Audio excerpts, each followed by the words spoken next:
Assalamualaikum warahmatullahi wabarakatuh.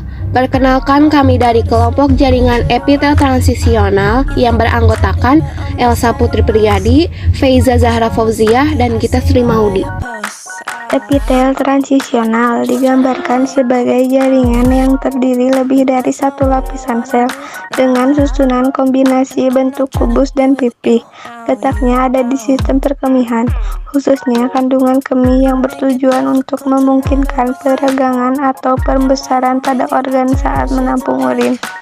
Epitelium terbentuk dari 3 proses yang berbeda, ektoderm, mesoderm, dan endoderm, menghasilkan sebuah lapisan yang tidak dapat dilalui oleh pembuluh darah, tetapi dapat dilalui oleh jaringan syaraf, dan disebut jaringan avaskuler.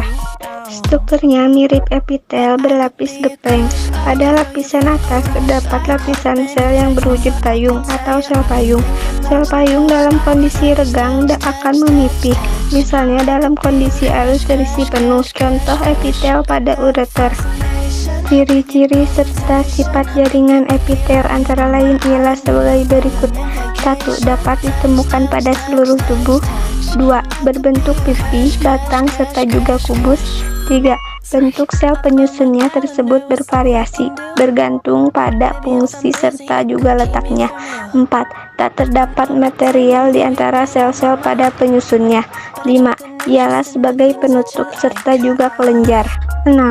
Tersusun dari sel serta juga molekul ekstraseluler yang berbentuk sebuah matriks yang berguna untuk dapat mengikat jaringan dengan pada bagian bawahnya. 7.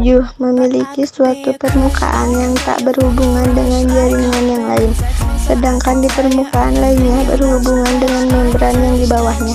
8.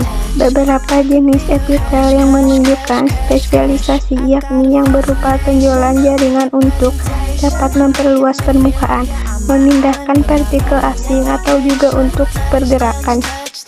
Sifat-sifat. 1. Terdiri dari selapis atau juga beberapa lapis sel. 2. Memiliki sifat regenerasi atau pertumbuhan kembali. 3. Umumnya dilengkapi dengan adanya mikrofili, flagella, serta juga stereosilia. 4.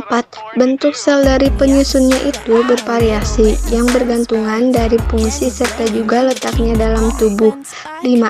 Terdapat lamina basalis.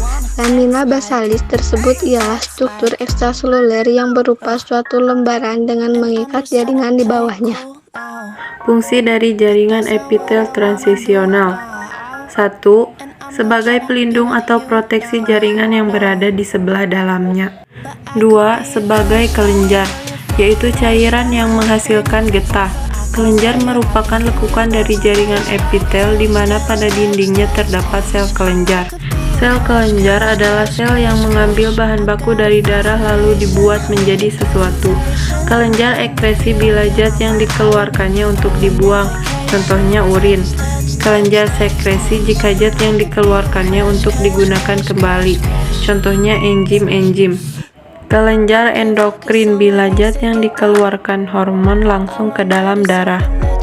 3. Sebagai penerima rangsang atau reseptor, disebut epitel sensori atau neuropitelium. Epitel sensori kebanyakan berada di alat indera. 4. Fungsi lainnya sebagai pintu gerbang lalu lintas zat, berfungsi melakukan penyerapan zat ke dalam tubuh dan mengeluarkan zat dari dalam tubuh. Contohnya pada alveolus paru-paru, jonjot usus, dan nefron ginjal. Berikut gambar jaringan epitel. It's such a rush, I'm thinking wish you were here.